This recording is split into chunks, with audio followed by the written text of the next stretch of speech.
Hello and welcome back to another episode of the Better Basics podcast.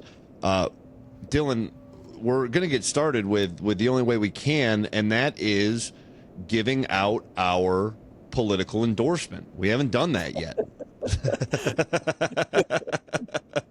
So everybody Absolutely. wants to know what we're going to do. Obviously, I'm kidding. We're not going to give any political endorsements on this show. That's not what we're doing here. But Dylan, I did want to start by I gotta talk this out with you. I got my big race on Saturday. I'm getting a little nervous, man. Tell me about it again. How far? This is in the woods, right? 9 miles, 9 mile trail run. And the last time that I did anything like this was the half marathon. Oh boy, wait, Courtney, your now wife ran that one too. So it's been a while since I've done any sort of distance running. So we'll see how it goes. I Do you think think the you're gonna win? training has been what's that? Do you think you're gonna win? No, I'm not even going to try to win. The goal, the winning is finishing. All I got to do here is finish. In fact, I've developed the strategy is just go slow and steady and try. Like my biggest issue with these types of races is on race day, the competitor in me takes over, and I think, oh yeah, no, I'm just gonna will this thing and put all strategy out of the out the window. So no, the goal is to have fun. The goal is to enjoy it. I've been building a good relationship with running. I mean, literally after the half marathon, which maybe you can help me figure out how many years ago that was. So that had to have been what 2018, 2019. Man, you were living in I think it Ellison was Bay. 2018. Okay, yeah, Yep. So it was two houses ago. 2 houses ago. So Yeah, I'm happy to hear you yeah, don't have any plans of winning because that means I don't have to worry about you getting lost. You'll have somebody to find. yeah, yeah. I guess what I'm most concerned about is following the wrong signs and ending up on the 30K route, and then I could really be in some trouble. But but no, it's interesting because honestly, the last time that half marathon really kind of like took the joy out of running for me because I was like so psyched up for it, and it was really freaking challenging, man. And afterwards, I wanted nothing to do with running. And now just in the past, I don't know, like 3-4 months since I've been training for this thing, I really have been enjoying the process of running again, and understanding the benefits of introducing just some steady state running into my life again. And I want it to be something that's a little bit more more sustainable. So yeah, the goal is to just go slow and steady, not to get lost, and then not to get last. I love it. Good for you, man. Yeah, Yeah. you'll have to let us know how it goes and maybe give me some tips. I don't love running. I never have. Um, Walking all day, but running just not for me. But there's a season for it. We've talked about that, so I've got to figure out a way to find a better relationship with it at some point. So maybe you'll inspire me. Yeah, I mean, I really do think that part of it is just that mindset of not trying to go as fast as you possibly can. I mean, we've gone on tons of runs together, and it always just turns into a race at the end of the day.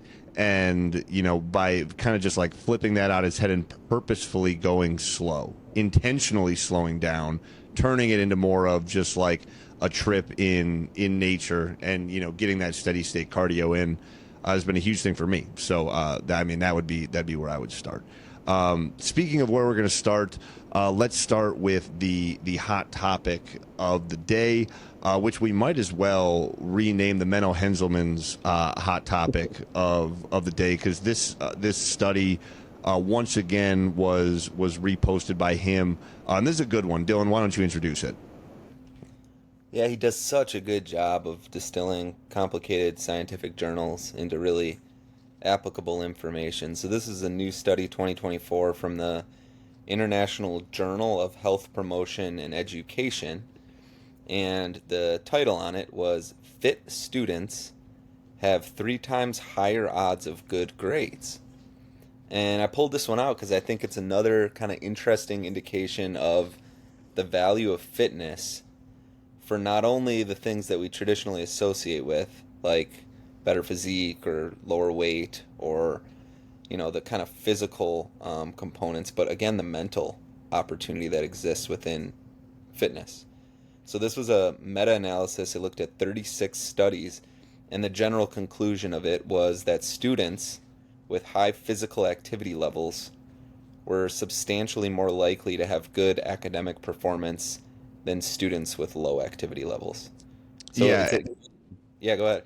Well, this is, I mean, it's interesting because the initial thought for a lot of people would, kind of be the opposite. We kind of have that whole meathead, jock philosophy where, the guys that are spending all the time in the gym are, also rushing fraternities and, beer bonging from, 2-story balconies, and not really paying attention to their studies. But when you really think about it, at least when I thought about it, it makes a ton of sense, right? I mean, like the people that are dedicated in the gym and are interested in improving their bodies are also going to be interested in improving their minds too. Yeah, so the causal relationship you could draw from this, which I'm not suggesting is the case, right? It's a meta-analysis, it's an imperfect study. But there's probably some causal underlying that suggests that exercise does improve brain functioning and cognition. We know this from other studies. Mm-hmm. We know it also strongly counteracts depression. Your point about the meathead is kind of interesting because Menno actually points out in his post that there's probably these other confounding variables too, right? Like it isn't necessarily causal that exercise is improving brain function and cognition, that it could just be that students that are more into personal development will likely do better in both fitness and academics. But he also points out that like the meathead kind of point could actually play a confounding variable in the opposite direction that could balance that out some. That there's probably some people in this study that are not so good at education That that spend are a all shitload of time in the gym.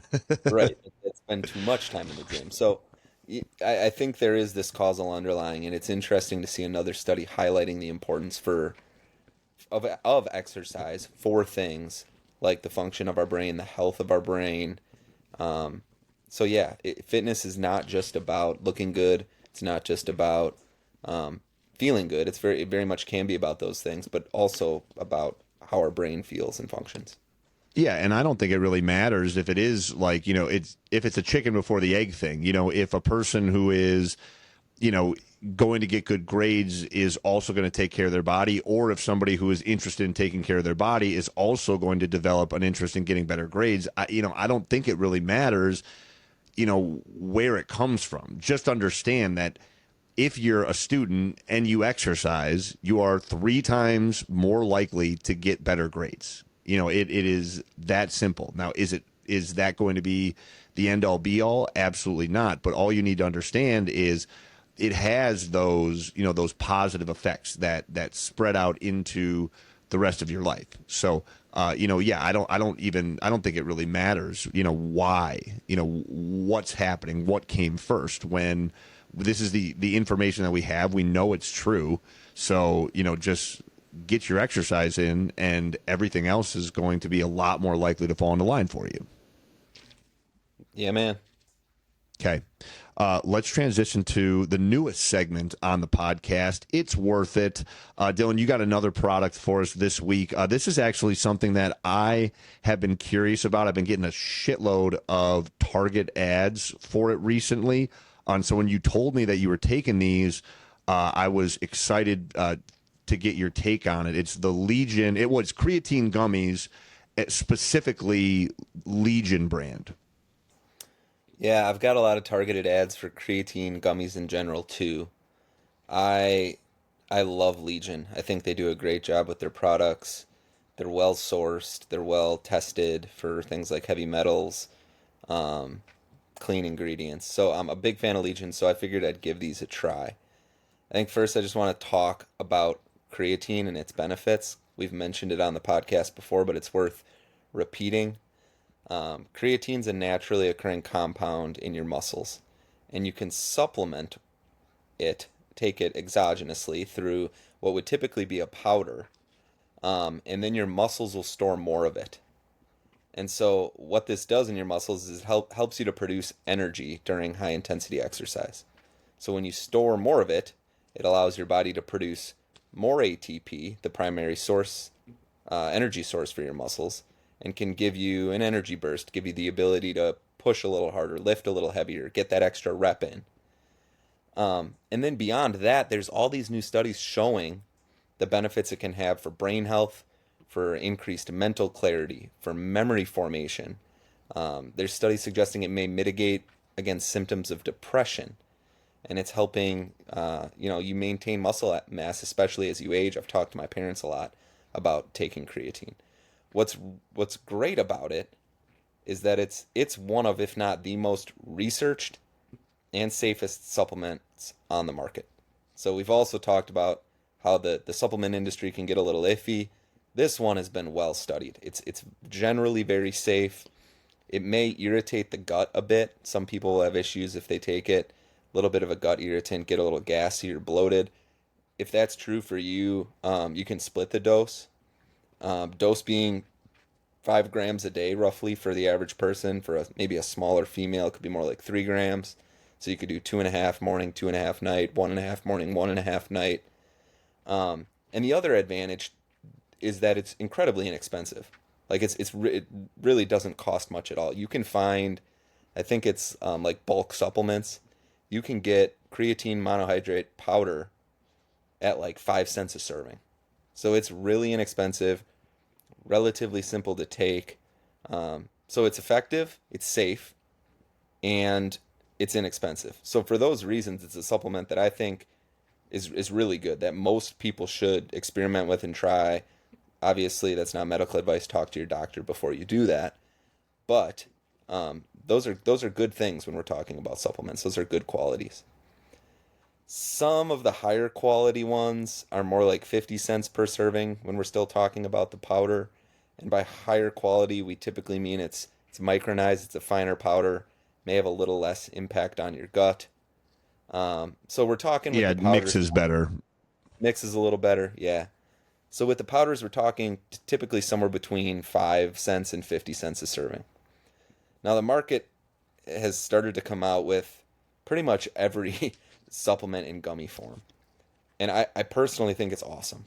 I think gummies are great Yeah. for adherence and for convenience. They taste good. People like to take them. They're really convenient. You just grab them, you eat them, and you're set. The Mm-hmm. disadvantage to Legion's creatine gummy is that it is more expensive. So 5 grams, a serving of a Legion creatine gummy is about $1.30. So it's like 2 to 3 times more expensive than the powder. Um, so those are the facts. That my experience with it has been that it's really easy to take. It's fun to take almost because it tastes really good. And the challenge at times with the powder is it can be a little bit harder. On a day when I have a smoothie, very easy. I just throw it in the smoothie. But on days when I maybe don't have a smoothie or I'm in a little bit more of a rush to, put the powder into a water, mix it up. Sounds relatively simple, but those are the types of things that can get in the way of a good consistent habit. So I Yeah, it bought can them to have derail you. derail you for sure. So I bought them to have on hand for those days when I'm running out the door So I'm not taking the gummies every day, but I am taking my 5 grams every day. I'm either taking the powder or the gummy, depending on the day, depending on what I'm doing. In that way, I've really, really liked having them on hand. So all of this to You're say, supplementing the supplement. I like that. supplementing the supplement. Yeah, that's exactly what I'm doing. And it's working Yeah. really well. So a little more expensive. I think absolutely worth the little bit extra expense, especially if it's not something that you're going to need to take it to use every day. If you can supplement the supplement and maybe have a less expensive powder on hand, but use the gummies on the days when you just need a quick, convenient option, it's worked really, really well for me. Yeah.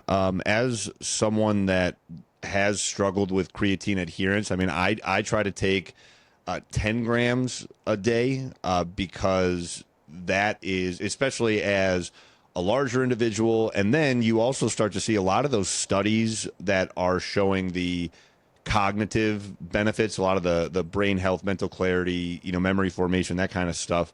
Uh, More often than not, they are working in doses that are in that 10 gram per day serving. But I've noticed if I do 10 grams all at once, it does have a little, it irritates my gut a little bit. So I do break it up. One in the morning, kind of just like with my morning water, and then one towards the end of the day. But I'll tell you, I forget that afternoon one a lot. It's just one of those things that it happens. And so I like the idea of having those gummies on hand. And as somebody who is on the record a huge gummy candy fan, if you're going to give me something that I can eat in gummy form and it's good for me, I love it. Absolutely love it. So I'm with you. $1.30 a serving, definitely on the more expensive side. But like you said, if you're just using that as a supplement and not taking the gummies every day, just on the days that you're not taking the powder, I like it, man. And then yeah, you're a huge Legion guy. If you want to bargain shop, I'm sure you can find them cheaper elsewhere. That's kind of the nice thing about creatine in general, is that as long as it's from a source that you trust and is vetted, creatine monohydrate is, pretty much the same across the board. So, yeah, I like it. Worth it. All right, worth it. Insert sound effect and graphic here. Okay, let's transition to the main topic of the day. This is something that I want to talk about for a little while. Huge fan of this. It is Unilateral Training 101. So what we're going to do today is have our base level course of unilateral training. So I guess the best place to start, what exactly is unilateral training? Simply enough, it is just when you're working one side of the body and then the other. Your classic like Bulgarian split squats, single leg deadlifts, lunges, one arm presses, etc. Where instead of using things like traditional barbell squats or bench presses, you're using a lot of like dumbbells, kettlebells. This is where you can kind of see some of more of those like quote unquote like functional movements coming into play. And as the listeners are going to find out, Dylan, and you already know this about me, I am a huge fan of unilateral training. Yeah, and with good reason. You've been wanting to talk about this for a while, and I think any client you work with or program you write is going to have a good amount of it worked in. Um, because unilateral training is focusing on one arm or one limb at a time, what's interesting about it is it's going to force your body to stabilize and work through imbalances. So one of the big advantages up front with unilateral training is it's going to help address asymmetries. And probably most of us that maybe haven't spent a good amount of time doing unilateral training don't even realize that these things exist. If you're just bench pressing for your chest and you've never done like an alternating, single arm dumbbell chest press, you may not even realize that one side is stronger than the other.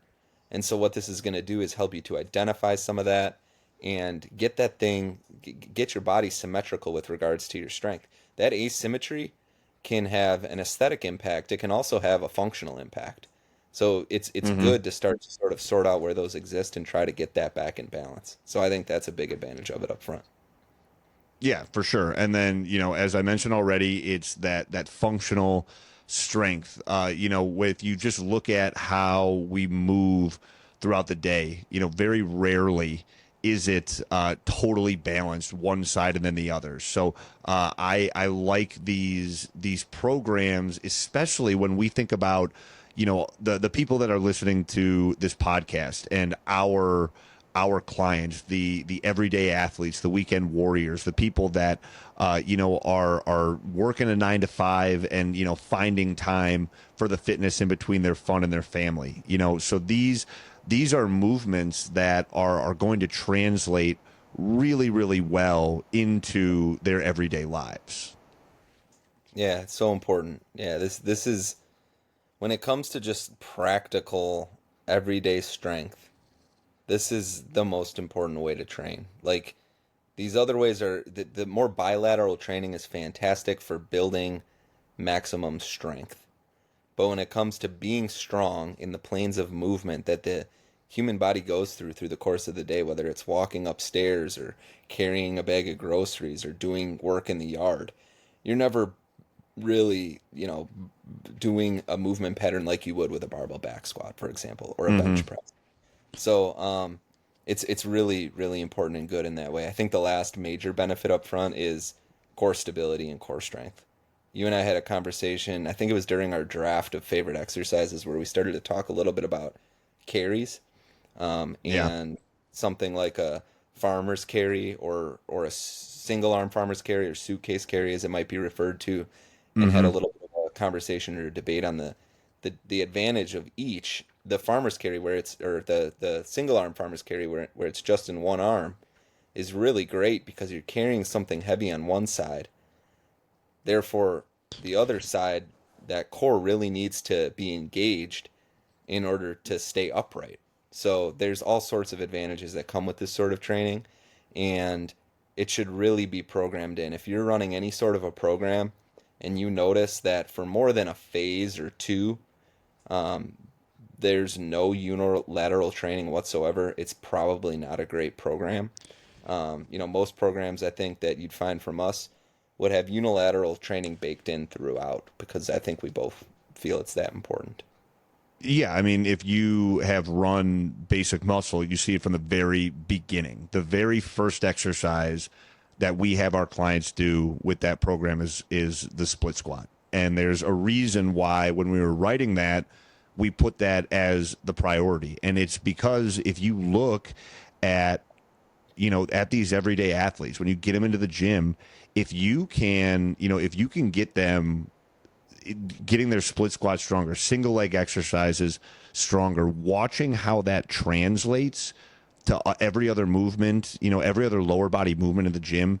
It's all, it helps for everything. So I really do think that this is a core philosophy of our basic programming is prioritizing these unilateral movements. And honestly, if we were going to pick one or the other, I mean, and I'll let you, speak for yourself here, Dylan. But I mean, if I had to pick one way to train or the other, just thinking about, my goals and the goals of our clients and friends, I mean, there's no doubt in my mind that unilateral training is the way to go.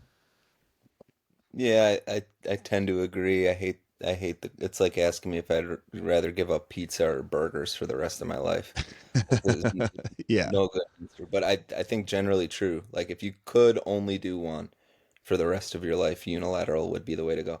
One other kind of interesting benefit of unilateral training is, and it's often there's some myths with unilateral training too that I think we'll talk about at the end, but it can be really good for. It's not only for, but it can be good for injury rehab.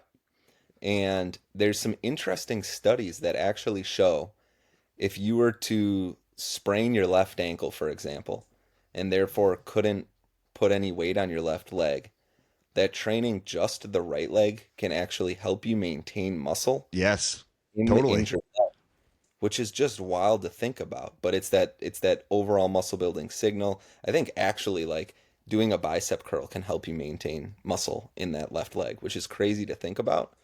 Yep. But yeah, it can be good for rehabbing exercises because you can kind of slow the movement down, use a little less load, really focus on kind of the whatever it is that you're trying to rehab as it relates to a specific movement pattern or joint. So there's tons of benefits with this stuff. Yeah, well, and I think that, when we think about unilateral training versus bilateral training, so I guess, the first thing to do is just like parse out the difference between the two. So your major exercises, and when you go to the gym and watch people training, more often than not, you're seeing people do these bilateral exercises. Their squats, their deadlifts, the easy curl, bicep curls, all those things. Even something like a pull up. These are all lat pull downs. These are all bilateral exercises. Whereas the unilateral exercise is something where you're going to work one side and then the other. And we'll get into all of those benefits that we just talked about. We can get a little bit more detailed into them, but I think it's important to understand that these unilateral exercises benefit the bilateral ones. It's not as if doing a Bulgarian split squat is not going to benefit your back squat. It's the contrary. It's going to make your back squat stronger, and we'll get into some of those reasons why. And it's the stuff that we already mentioned. But these unilateral exercises are so often underutilized in terms of strengthening the bilateral exercises. So I think this is important. If you're somebody that has strength goals, if you want to, be able to squat a certain number, if you want to be able to bench a certain number, deadlift, whatever it is, by reframing your training, stepping back from those bilateral movements and getting and running a phase of unilateral exercises, it's going to make you stronger in the long run. And so I think that's a really important thing to note, because a lot of times I think people are afraid to step away from those big bilateral movements because it's going to, they're going to lose their gains. They're going to, they're not going to be as strong when they come back. And it's just a silly misconception. Yeah, so a really good example of that would be as it relates to the symmetry benefit that we pointed out. For So sure. you could be barbell back squatting, and because it's a bilateral movement and you're using both of your legs, you could be putting more effort into one leg than the other and never even really realize it. And so by going back to a unilateral movement, some sort of a split squat variation, and doing one side at a time, you can start to sort of highlight where that asymmetry may exist and work to ensure that you build up adequate strength in both of your legs so that when you get back to that barbell now, you're able to move more weight. So it has a ton of benefit in that regard. Yeah, for sure. I mean, so like, and for example, say you're doing barbell back squats at 185. Let's just throw that out there. You're doing 3 sets of 10 for 185, and then now you're going to that that rear foot elevated Bulgarian split squat, and now maybe you're doing, I don't know, 30 pounds in each hand, whatever it is, 25 pounds in each hand. And you're going to find that one side is going to be stronger than the other one. You're going to have that dominant side and you're going to have that weaker side. So by doing these unilateral exercises, it highlights those asymmetries that you have. And then what you can do is, this is how if we're just talking about it from like a beginner's perspective, and there's obviously nuance to all this and a ton of ways that you can go as far as like a programming standpoint. But what I'm going to do is identify that weaker side and we're going to do it first. So let's just say, like, I know I'm left side dominant. My left leg is my dominant leg. So when I'm doing my Bulgarian split squats, I'm going to start with that right side, and that is going to be my reference point. I'm not going to go up in weight until my right side is able to proficiently move with the weight in the rep, the rep and set scheme that I have programmed. Where if you're just doing barbell back squats all day long, you aren't going to know where that weakness is coming from, and now all of a sudden you've got pain in your low back because you're not balanced. You've got a tweak in your left groin, whatever the case may be, knee, ankle, all of these things like start to pop up because of these imbalances. And so I think it's really, really important, from that symmetry standpoint, you find where those imbalances are, and then you can start to correct them. Yeah, man. And I think the other thing I'll note is if you're an athlete, this is kind of to the point around transfer to real life kind of functional movement. But if you're an athlete, or even if you play rec sports or chase your kid around the yard, if you look at any athlete in season, they are rarely, if ever, doing any bilateral exercise. For sure. They're almost exclusively, if not completely exclusively, training unilateral movements, more explosive movements a lot of the time. So, and a lot of that has to do with the, prevention of injury, the balance, stability kind of components, the core activation, all things that are really important for athletic pursuits. So, we've said barbell back squat, and we've said split squat or Bulgarian split squat quite a bit. We don't have to do a draft, but let's talk about maybe like our favorite unilateral exercises for lower body, upper body, core. Sure. Yeah, good call. So, I mean, obviously, if you listen to the exercise draft, that, and if you've been listening to this episode, the Bulgarian split squat is the big one. But as far as, what you really want to do is just start to categorize these unilateral movements into their bilateral counterpart. So, you have your squat. So now you're looking at your single leg squat variation. So what's that going to look like? It's going to be your split squats. It's going to be your single leg squats. Whether that is like your pistol squat, or you can do like your single leg, like sissy squat or something like that. And then you have your hinges, so your deadlift moves. And did I draft single leg? You drafted single leg deadlifts.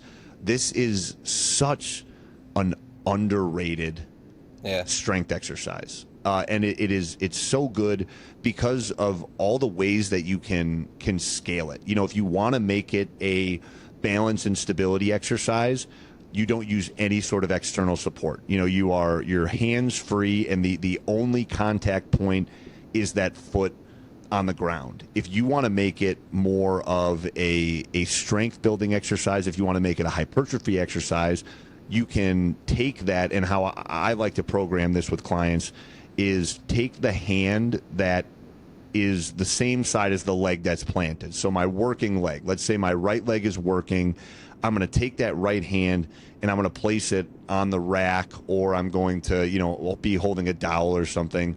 And then the weight is going to be in the other hand, and that opposite side leg is going to extend. And with that extra external support, you can really get a nice strength exercise with that too. It's so versatile. So those are like the two major, like movement categories for lower body, I'd say. Yeah, you bet. And so then we get into upper body a bit, and I think but then also I just thought of the lunges too. Something like a walking lunge, or even like a step up, are huge unilateral exercises. So I guess those you could make the argument they're like a little bit more squatty than hinge, but but something like a walking lunge or like a good step up. And step ups are great too, because depending on, whether you want to make them more quad biased, you can make them, certainly more glute biased. There's a ton of ways that you can use those exercises. So yeah, definitely don't sleep on your lunges either. You bet. Yeah. I hate lunges. They're Oh, great. dude, they're terrible. Yeah, Yeah, they step ups especially. Step ups are the bane of my existence. I can't stand step ups. yeah, after you do a good leg workout, like a walking lunge is such a good finisher just to For the really, core too. oh man, fatigue those legs. Yeah. Um, so then into the upper body a bit. We're typically talking kind of push pull, upper body stuff, and I think with the pull variations, at least for me, I almost prefer all of the time doing these in a unilateral way, with the 100%. exception I'm of with you. maybe like, and I think way better for hypertrophy, the ability to isolate one side, really focus on the squeeze of the muscle, the form, can be really fantastic. So we're talking about stuff like single arm rows, whether that's a dumbbell or a cable, with the like a lat pull down sort of a deal where you traditionally do, that long bar. With that, you can do them sort of single arm with maybe just a hand strap. Yeah, like a So D handle. a D handle, yeah, you bet, can be really good. But you can do this stuff, so that's not that uncommon. I think it's much more uncommon to see like people doing a one arm dumbbell bench press. But how That hard are those? They are and so freaking hard.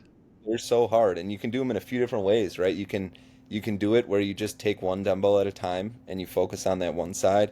You can do them where you have one dumbbell that you keep up in the air while the other arm is working. Hmm. Um, and Or vice versa, where you keep one vice versa. down in like that stretch Stretch position too. position. Yep, you bet. Same deal with like an overhead press. So you can just start to think about these to your point, like you've got your push and pull movements that you may normally do in a more bilateral pattern. Just think about how you can make those things unilateral, whether it's a row variation, whether it's a bench press or an overhead press variation. All of these things can be done in a unilateral way to reap all the benefits we've mentioned. Yeah, and we'll get to the core, like our favorite unilateral core exercises, but those single arm upper body exercises are core Hmm. killers. Heavy single arm rows, that one arm dumbbell press where you're laying flat on the bench and you only have one dumbbell in your hand, that you are engaging your obliques and all your core muscles so hard just to keep yourself from falling off the bench. I mean, it's wild. And then you think about from the overhead press, same thing. I mean, it is you get such a good or workout from working one side and then the other, because your body is craving, it needs that symmetry, it needs that balance. And if you are loading one side and then that other side has to play that supporting role, it's absolutely massive. So I think from and just thinking about it from a hypertrophy standpoint, if you watch a lot of like the training that these like Mr. Olympia type guys do, if you follow Sebum on Instagram, he's doing mostly dumbbell, I mean, he's doing a lot of machine work, but it's a lot of unilateral stuff, because from a hypertrophy standpoint, from that like muscle sculpting standpoint, by doing one side and then the other, it becomes so much easier to develop that mind muscle connection and to really figure out what muscle you're focusing on in that particular movement. So, these are not just, quote unquote functional strength exercises. These are huge, like huge hypertrophy exercises too. You bet. Yeah, and that core point's true for the lower body stuff too. So I think For sure. one of the bits we mentioned up front is this is great for core activation and for stability. So all of these are going to achieve that. There's some really good unilateral exercises that are specifically targeted at the core that I think are worth mentioning. One of which we talked about in our draft, we've talked about already, and it's a single arm farmer's carry. Those are just absolutely fantastic. Can be a really good bicep exercise actually as well, kind of in Hmm. that isometric position. But we love those things like side planks. We talked about chops in the draft as well. I love like a good cable chop exercise, highlighting both sides. So there's some really good ones that you can use these unilateral exercises to target the core. But your point's true. Every unilateral exercise is going to require some core activation.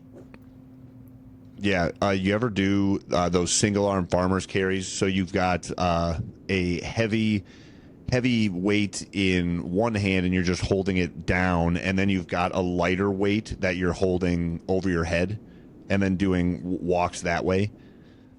Yeah, there was a program I think we ran when I was living in Nashville. I remember walking up and down the sidewalk. I can't remember what it was, but it had that programmed in there, Yeah, and that was a fucking beast. brutal. Yeah, Absolutely yeah, really brutal. tough. Yeah, those, that, so that would be like one way that you can progress that exercise. If maybe you don't have access to like super heavy weights. So the single arm farmer's carry isn't like doesn't seem like it's a huge challenge. Well, one, I would challenge you to just hold on to it for a little bit longer and see. Walk a little. It's going to get Yeah. tough. Yeah, just walk a little bit further. But another one that is like sneaky good for the core is the Palloff press. And this is one that actually I didn't really integrate too much into my programming until the last year.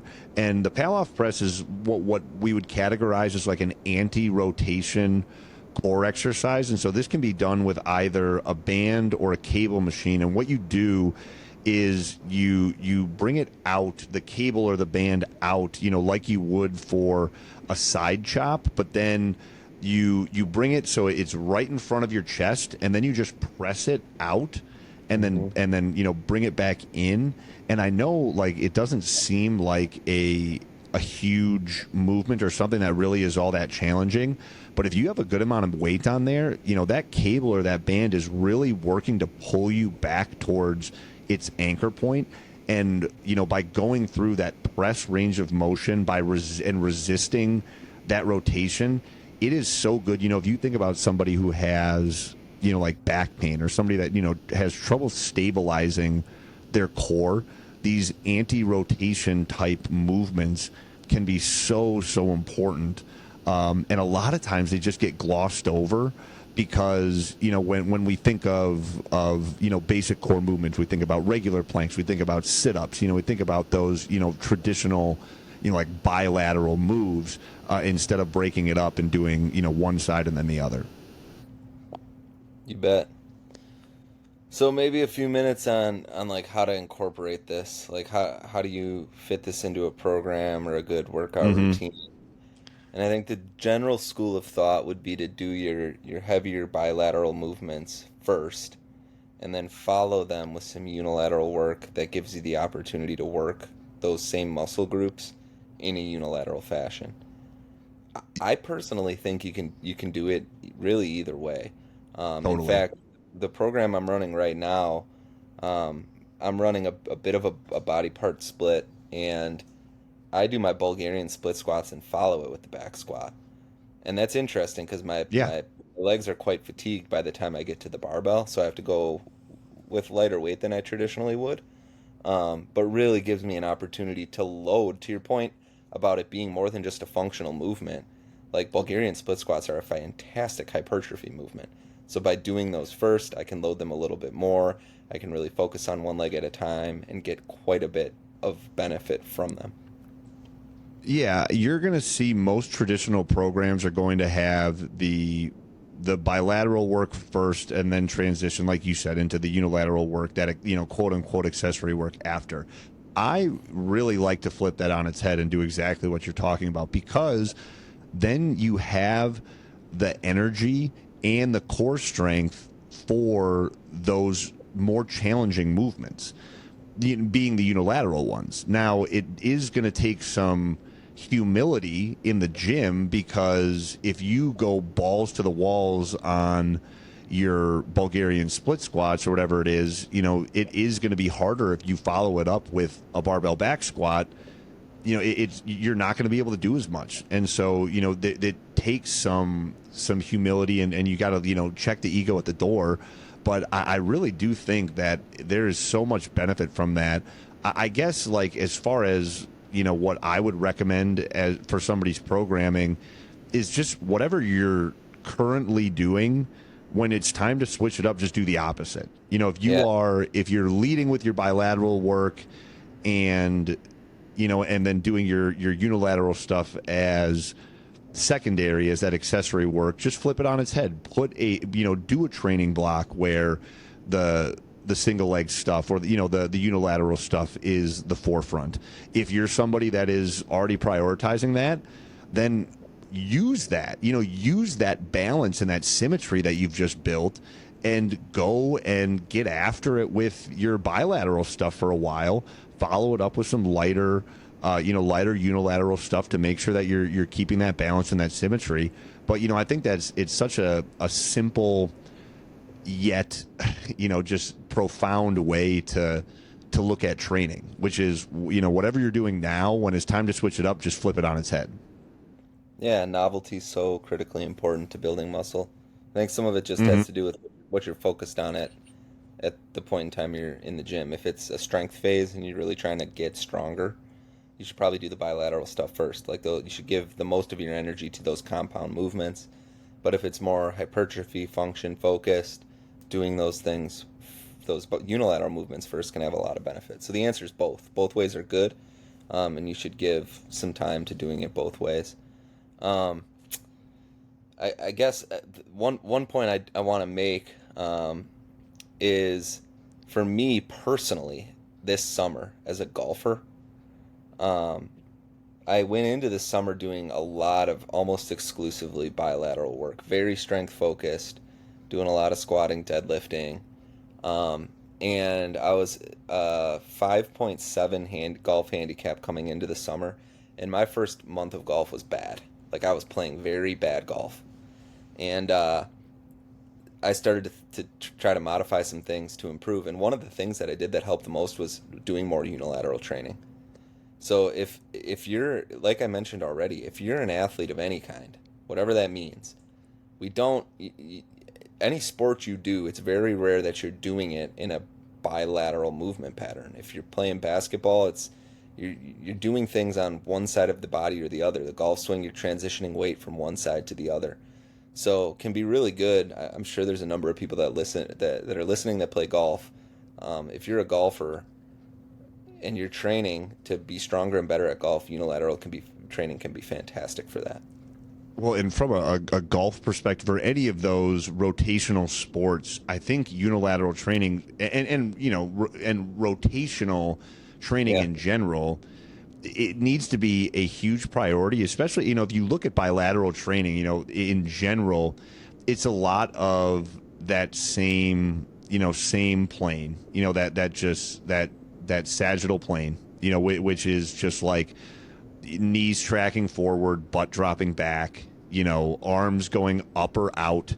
And it's just such a limited, you get such a limited range with those bilateral movements, and that that is why you're able to go so heavy with them. But if you think about from that functional strength perspective, one, you're strengthening these muscles that are going to help you hit the ball farther, hit it harder, whatever the case may be.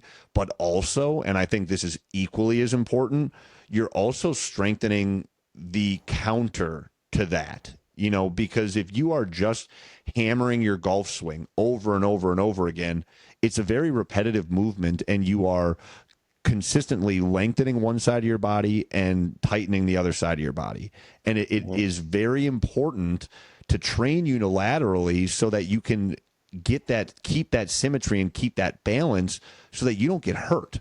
Because, if you're constantly working just in one angle and rotating one way, you can really start to develop some imbalance. So I think especially if you like to golf or play any of those like rotational sports, unilateral training should be the priority in your training for sure.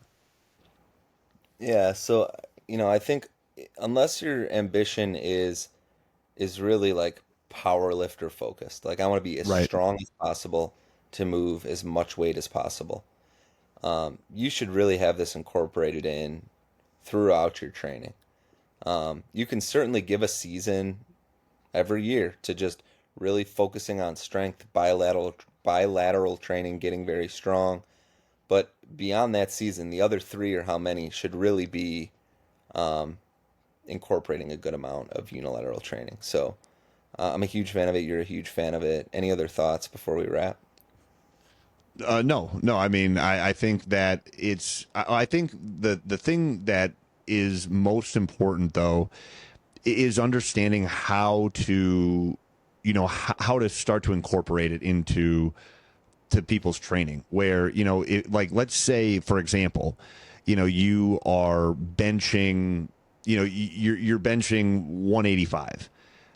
That doesn't mean that you're going to immediately go and grab 90-pound dumbbells and start pressing. That's not how it's going to work. There's going to be a skill development that comes into play here.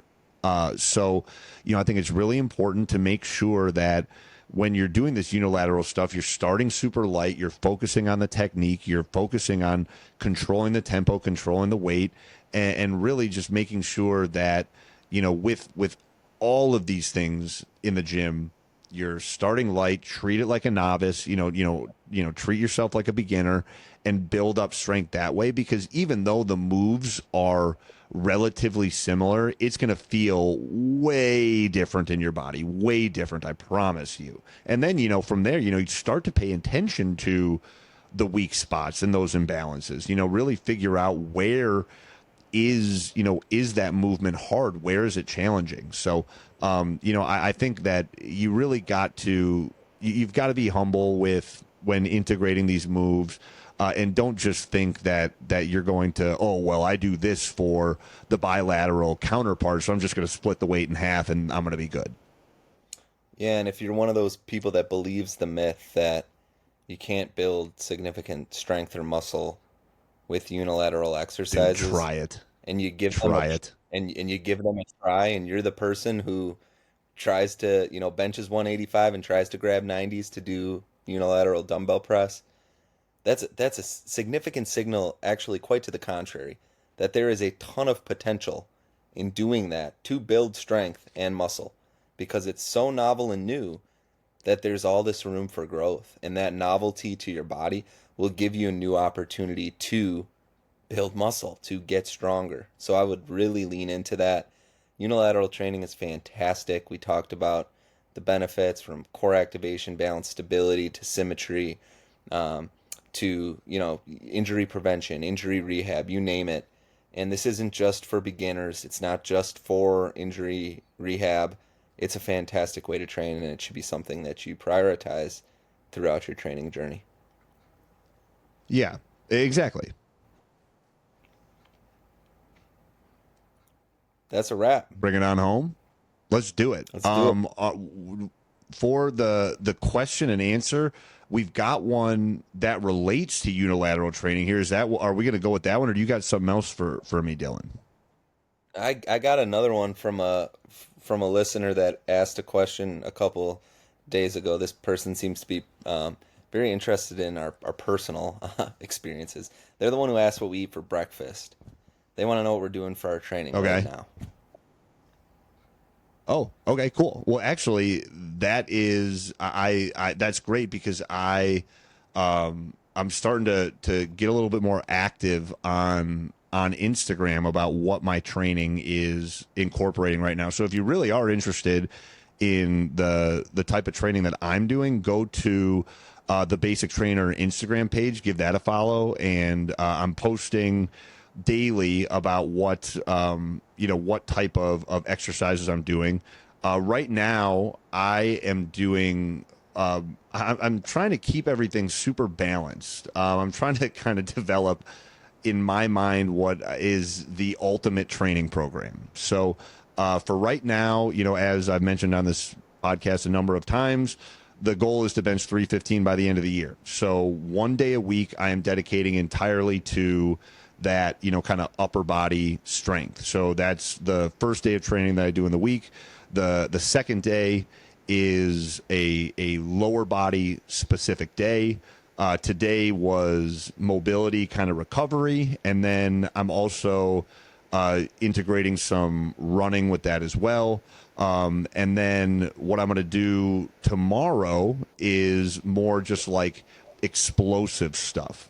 Because, I really do want to try and keep things as athletic as possible. You see all these guys that are getting into the gym and sure they, their muscles are getting bigger, but you watch them move and they just look stiff as hell. So, that's kind of how I'm breaking up my training right now. It's 1 day focused to heavy upper body, heavy lower body, mobility and running, and then, kind of like a explosive plyometric day. And then if I'm really feeling good, then maybe I'll do like some sort of like full body circuit. But odds are if I'm putting 3 days, three full sessions in at the gym, that's all I really need in the week. That's awesome. I'm running a hypertrophy focused program right now, and it's a decent amount of volume, and it's a 4 day a week program. And what I've been doing that I think is interesting and could be applicable to a number of the listeners is I've been looking at a week as 10 days instead of 7. So, Have you seen? I'm sorry to interrupt. Have you seen that argument on the bodybuilding forums, like that classic argument? How many days are in a week? no. Oh, I'll send it to you. But it's one of those age old internet questions where people are having the same where kind of like what you're talking about, where they get into an argument about how many days are in a week because of their specific training programs. So I think Dylan, you're onto something there. If you make a week as many days as you want, and you can get a really balanced training program. So your week is 10 days. Yeah, so 4 day a week training program, but I think a week is objectively 7 days. So that forum, I don't know what the argument is, but I'm taking 10 days to do this 4 day a week program because that's what my body needs. I don't. That's 4 days smart. is 4 days and 4 workouts in 7 days is too much for me, and I've really been liking it. I've been progressing really well. I've been feeling very good, which is important. It's a hypertrophy focused program. There's a ton of what we just talked about. There's a lot of bilateral. It's all barbell dumbbell, which is kind of unique for a hypertrophy program, but gives me the ability to do it in my basement. Um, and the first phase was full body. The phase I'm in right now is more push pull leg split. And then the next phase will go back to more of a full body. And yeah, it's a nice mix of bilateral and unilateral movements, and I'm really enjoying it. So yeah, that's where I'm at. Well, and you get 10 days in a week, so Yeah. that's insane. Oh, That's have I you mean, you're seen? just hacking time Oh, right now. have you seen this guy on Instagram? I think he goes by like rap name Fogel, and Yeah, he'll play those clips of is those that like is that the sales. guy? Is that the guy who said like he has 4 days in a day? Yeah, that was the guy, but then he does a parody of it, and he was like, yeah, I break my day into, one day is 4 hours, so I get to live 8 days in one day or something. And so then Yeah, he does a yeah, parody over the right. top. And he's like, well, every day for me is 1 second, so I get, and he's just like, I'm botching, but it's fun. No, that's good, man. That's Yeah, hilarious. Yeah, yeah. All right, yeah. let's Is get out more. of here before we confuse the people even more. So we're gonna bring it home as we always do with the "I Lift a sad song of the week." Dylan, it's your sad song this week, man. What do you got for us? I got the Future Freaks Me Out by Motion City soundtrack. Oh, Motion City. I was just listening to them today. That's a great song. I love that pick. All right, everybody. We appreciate you listening. We'll see you next time.